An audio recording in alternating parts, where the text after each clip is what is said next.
I'm Bishop Darrell Watkins, and let's queer up trans rights. New defense bill revives anti-trans battles at military academies.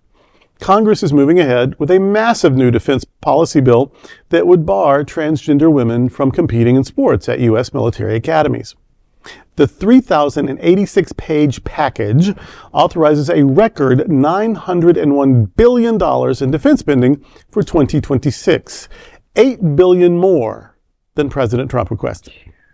The bill orders the Secretary of Defense to ensure that military academies do not permit anyone, quote, whose sex is male, to participate in an athletic program or activity that is designated for women or girls, end quote. Defining sex as a person's reproductive biology and genetics at birth.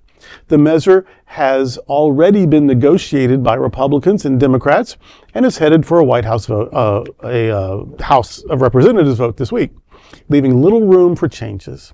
One earlier proposal blocking Defense Department funding for gender-affirming surgeries was dropped, but many other restrictions remain.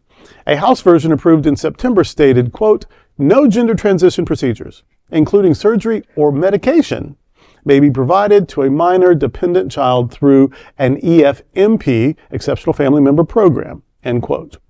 Advocates warn that each year's must-pass National Defense Authorization Act becomes a vehicle for anti-trans provisions that might not survive on their own. As Mother Jones reporters noted, the NDAA is now part of a broader, coordinated effort to limit gender-affirming care nationwide.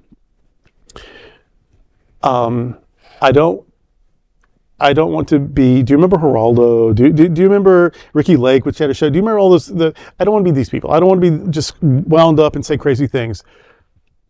But for real, if you look at history, if you look at the fascist dictators of the 20th century, this is what they do.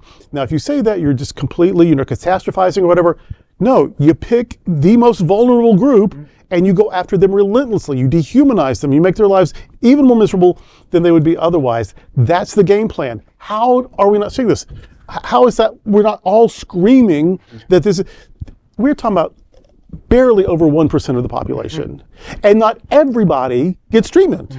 And no one gets treatment, like the day they turn 11 or whatever. I mean, this one's at 4, this one's at 16, this one's at 70. I mean, so we are talking about a non-existent situation. But by doing all this, we're making the 3 or 4 it would impact their lives miserable and making everyone else ashamed or afraid to come out, making other people be less tolerant